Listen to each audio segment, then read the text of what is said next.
اعوذ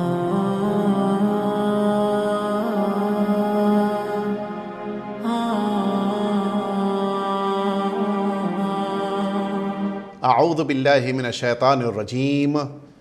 بسم اللہ الرحمن الرحیم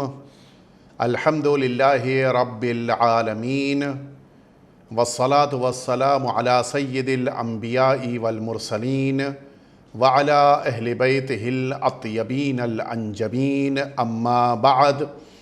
فقد قال الامام الحجہ صلوات اللہ وسلامہ علیہ اما الحوادث الواقعہ فرجعوا فیہا الی روات احادیثنا۔ معزز اور محترم ناظرین کرام، ہماری مسلسل نیابت امام معصوم کی تاریخ سے متعلق گفتگو آپ حضرات سماعت فرما رہے ہیں، اور یقیناً آپ نے اس بات کو محسوس کیا ہوگا کہ جس لفظ نیابت امام یا نائب امام کو آج کے دور میں سب سے زیادہ استعمال کیا جا رہا ہے، یہ ورڈ اور یہ کلمہ کوئی نیا کلمہ نہیں ہے، بلکہ اس کی تاریخ بڑی پرانی ہے۔ میں اس بات کو پیش کر رہا تھا کہ نیابت کی کئی قسمیں ہیں، اور ائمہ اطہار علیہم السلام نے اپنے دور میں مختلف افراد کو اپنا نائب قرار دیا تاکہ ان کی طرف سے ان کاموں کو وہ انجام دے سکیں۔ میں عرض کروں، جس نیابت کے بارے میں تذکرہ ہے، ان نیابت کے باب میں اگر آپ ہمارے اور آپ کے پانچویں امام محمد باقر علیہ السلام ہماری جانیں نثار ہو جائیں آقا اور مولا پر، جس موقع کے اوپر آپ نے ابان بن تغلب، آپ نے البتہ تغلب لفظ بھی وارد ہوا ہے، تغلب بھی بعض علماء نے لکھا ہے، جناب ابان کو جس موقع کے اوپر ہمارے پانچویں امام نے دیکھا، یہ وہی ابان بن تغلب ہیں کہ جن کے بارے میں میں نے پہلے دن بھی حدیث عرض کی تھی، چھٹے امام جعفر صادق علیہ السلام سے۔ وہی ابان جس موقع کے اوپر پانچویں امام صلوات اللہ وسلامہ علیہ کی خدمت میں حاضر ہوئے، جناب ابان بن تغلب کو دیکھ کر مولا اور آقا فرماتے ہیں، واقعاً کتنا قیمتی جملہ ہے، اور ظاہر ہے کہ اس نیابت کو ثابت کرنے کے لیے شاید اس سے بہتر دلیل ہمارے پاس نہیں ہو سکتی۔ مولا فرماتے ہیں جناب ابان کو دیکھ کر کہ اجلس فی مسجد المدینہ وفد الناس فانی احب ان یرا فی شیعتی مثلک۔ مولا فرماتی ہیں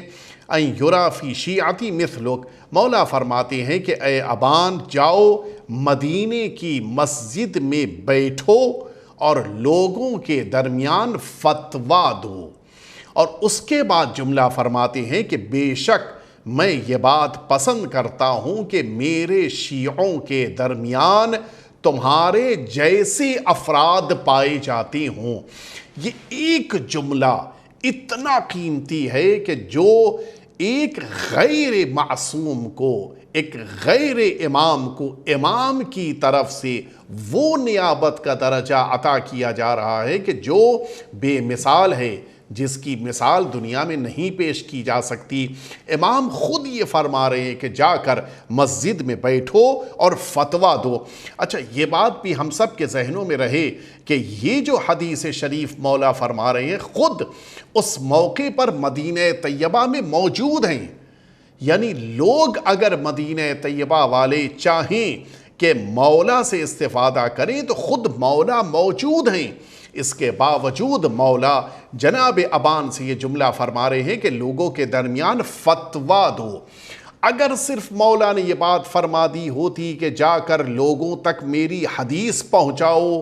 تب شاید اتنا وسیع مفہوم نہ نکل پاتا، لیکن مولا کا یہ فرمانا کہ لوگوں کے درمیان فتویٰ دو،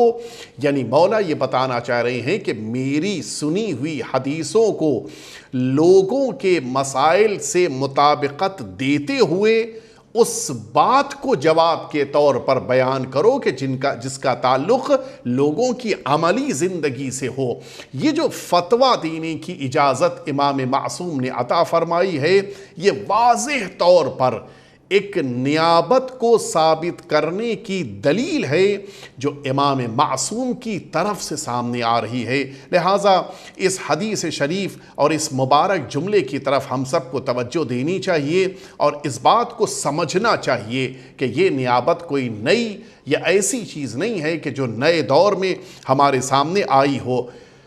اگر اسی طرح سے آپ غور کریں، جناب شتیتہ آپ زیارت کرنے کے لیے سرزمین ایران پر گئے ہوں گے۔ یہ وہ معزز خاتون ہیں کہ جنہوں نے 7ویں امام تک اپنے معمولی اور بڑے ہی مختصر سے خمس کو، جو رقم کی شکل میں بھی تھا، اسے امام کو بھجوایا تھا۔ اس خمس کو لے جانے والے محمد بن علی نیشابوری کہ جو ابو جعفر خراسانی کے نام سے مشہور تھے، یہ 7ویں امام کی طرف سے بعض روایتوں میں نائب بنے تھے تاکہ لوگوں کی طرف سے رقومات کو امام تک پہنچائیں۔ اس کے معنی ہے کہ ائمہ اطہار کے دور میں بھی بہت سے ایسے افراد لوگوں کی طرف سے رقومات کو پہنچانے کے ذمہ دار قرار پاتے تھے۔ اسی طرح سے میں عرض کروں، ایک اور نیابت کا تذکرہ ہمارے وہاں روایتوں میں بہت زیادہ ملتا ہے۔ وہ نیابت ہے کسی معصوم کی زیارت کی نیابت۔ متعدد روایتیں ہیں اور ان ساری روایتوں سے صرف نظر کرتے ہوئے میں صرف اس واقعے کی طرف متوجہ کرانا چاہوں گا کہ جو ہمارے 10ویں امام علی نقی علیہ السلام کی حیات طیبہ کا واقعہ ہے کہ جب ہمارے آقا نے جناب ابو ہاشم جعفری، جو جناب جعفر طیار کے خاندان سے ہیں، ان سے یہ جملہ فرمایا تھا کہ ابو ہاشم، میں چاہتا ہوں کہ کوئی کربلا جانے والا مل جائے تو وہ میری نیابت میں کربلا میں امام حسین کے حرم میں قبے کے نیچے میرے لیے دعا کرے۔ امام معصوم کو اس نیابت کی کیا ضرورت ہے؟ یقیناً کوئی ضرورت نہیں ہے بظاہر، لیکن صرف اس نیابت کی اہمیت کو دنیا والوں تک پہنچانا چاہتے ہیں، اور اس لیے ظاہر ہے کہ یہ کام خود امام معصوم انجام دے سکتے ہیں، لیکن چاہتے ہیں کہ دنیا کو جس انداز میں ظاہری طور پر دنیا اسباب کے ساتھ رہ رہی ہے، چل رہی ہے، انہی اسباب کے ساتھ اس دنیا میں یہ عمل انجام پائے۔ لہٰذا امام فرماتے ہیں کہ میری نیابت میں جا کر امام حسین صلوات اللہ وسلامہ علیہ کی بارگاہ میں قبے کے نیچے میری صحت کی دعا کرے۔ یہاں پر ایک جملہ عرض کرنا چاہتا ہوں کہ اس کے معنی ہے کہ سنت معصوم یہ ہے کہ صحت کی دعا سرکار سید الشہداء کے حرم مطہر میں کی جائے۔ انسان اگر موقع مل جائے، اگر خود جا سکے تو خود جا کر، اگر نہ جا سکے کسی کو نائب بنائے جائے، اور اس نائب کو اس بات کی ذمہ داری دے کہ جا کر امام حسین کے حرم میں اس خاص جگہ پر جو قبہ سرکار سید الشہداء کے نیچے کا حصہ ہے وہاں پر دعا کریں۔ میں یہ عرض کر رہا تھا کہ یہ نیابت، البتہ وہ تفصیلی واقعہ ہے کہ کس طرح سے ابو ہاشم جعفری نے جا کر تلاش کیا، جب کوئی شخص مل گیا اس نے اعتراض بھی کیا، اس کو لا کر امام تک پہنچایا، اس کے اعتراض کو امام نے اس کا جب، وہ ساری تفصیل، اس تفصیل میں نہ جاتے ہوئے مولا نے اس جگہ پر ایک شخص کو اپنا نائب بنایا تاکہ امام کی طرف سے وہ جا کر سرکار سید الشہداء کی طرف سے زیارت کی نیابت کرے۔ البتہ ان دا بریکٹ یہ بات عرض کر دوں کہ جس کی گفتگو تفصیل سے آئندہ آنے والی ہے کہ یہ نیابت کہ جس کا میں نے ابھی تذکرہ کیا کہ امام نے فرمایا کہ جا کر میرے لیے امام حسین کے حرم میں دعا کرے، یہ نیابت خاص نیابت نہیں، عام نیابت ہے۔ یہ کلمہ ہمارے ناظرین اپنے ذہن میں رکھیں، اس کی تفصیل اور وضاحت آئندہ آنے والی ہے کہ خاص اور عام نیابت میں کیا فرق ہے۔ یہ جو نیابت امام نے عطا فرمائی ہے وہ عام نیابت ہے، اور اسی نیابت کی بنا پر ہمارے علماء نے یہ جملہ لکھا ہے کہ ہر انسان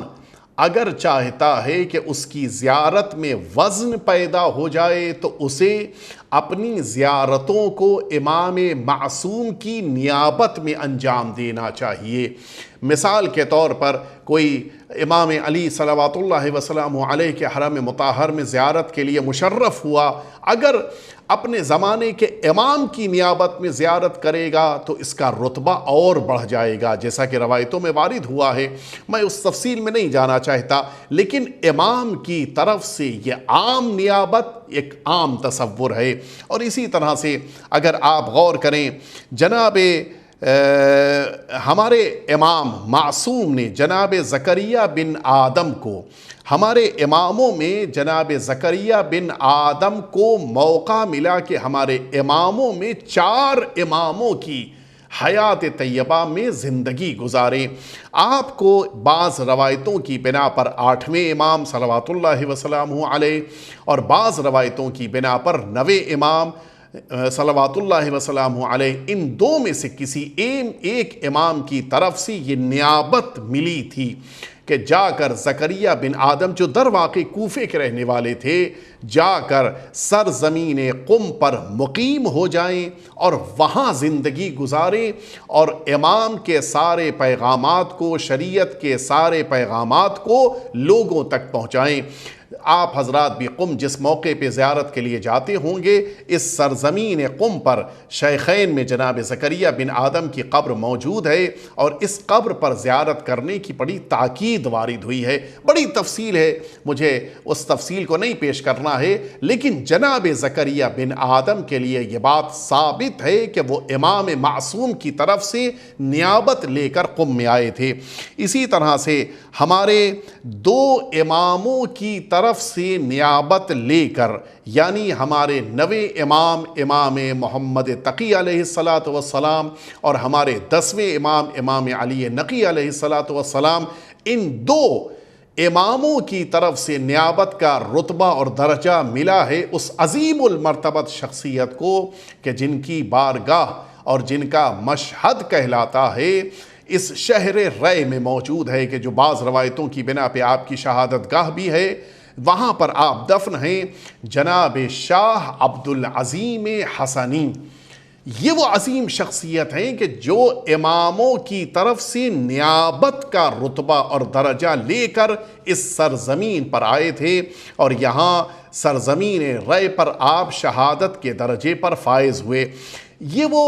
ائمہ اطہار کی تاریخ میں نیابت کا تصور تھا جو میں نے آپ کے سامنے پیش کیا۔ اب میں اس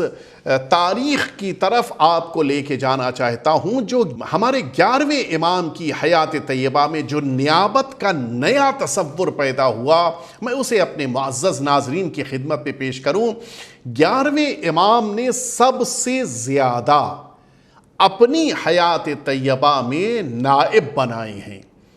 میں تاریخ کے حوالے سے اپنے ناظرین کو یہ دعوت دے رہا ہوں کہ تاریخ دیکھیں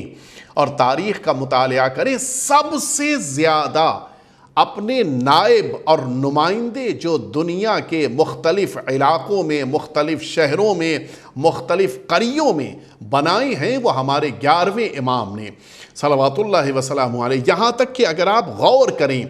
اسی شہر ایران، اسی ملک ایران میں ہمارے 6ٹھے امام نے اپنی حیات طیبہ میں کل 6 نمائندے بنائے تھے،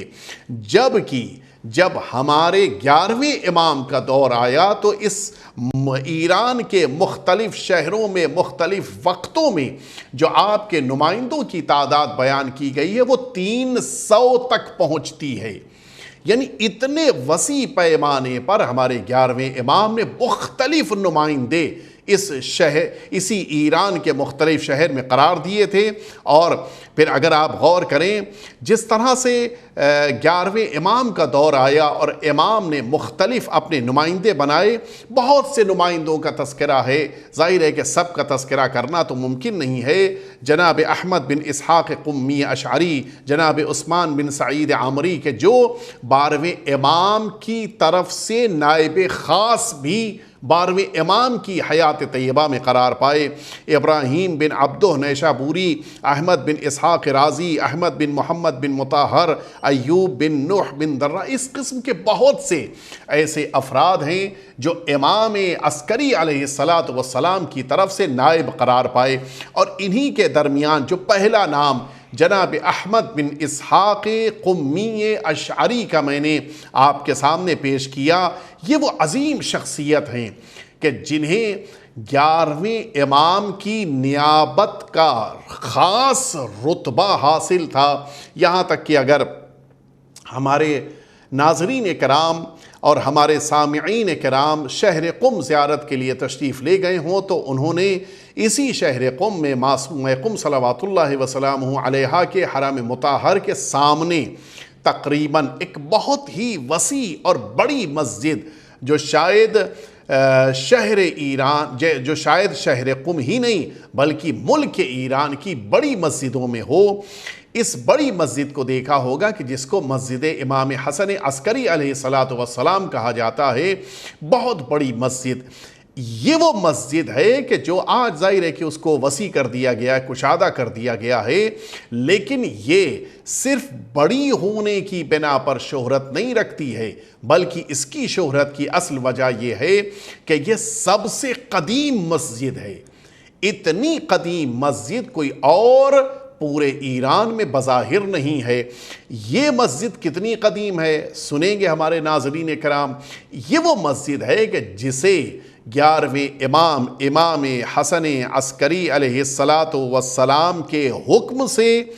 جناب احمد بن اسحاق قمی جو 11ویں امام کے نائب تھے اس شہر میں، انہوں نے تعمیر کرایا تھا۔ اب آپ ذرا سوچیں، معصوم امام کسی کام کے انجام دینے کی ذمہ داری کسی کو دیں اور وہ اس کام کو مکمل کرے، اور اس طرح سے یہ کام اس شہر قم میں انجام پائے، یہ بہت بڑا کام تھا کہ اس طرح کے بہت سے کام تھے کہ جو 11ویں امام نے انجام دیے۔ اب میں آخر میں ایک جملہ کہہ کے اپنی بات کو مکمل کرنا چاہوں گا۔ 11ویں امام نے اتنے نائب پوری دنیا میں بنائے، اتنے افراد اپنے پوری دنیا میں اپنے نمائندے کی شکل میں قرار دیے، صرف اس کی بہت سی وجہوں میں سے ایک خاص وجہ تھی۔ وہ وجہ یہ تھی کہ 11ویں امام لوگوں کے ذہنوں کو غیبت کے دور کے لیے آمادہ کر رہے تھے، تاکہ لوگ متوجہ ہو جائیں کہ اگر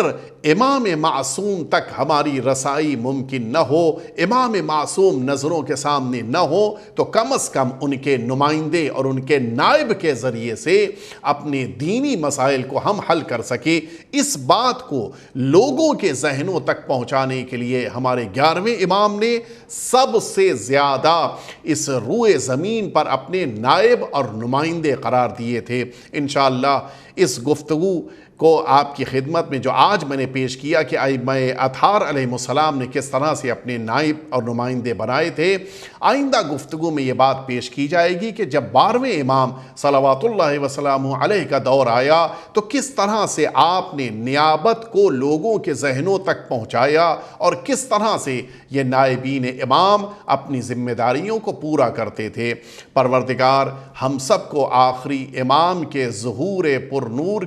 کے موقع پر آقا کے چہرہ انور کی زیارت کرنے والوں کے درمیان قرار فرما۔ وصلی اللہ علی سیدنا محمد و آلہ الطیبین الطاہرین۔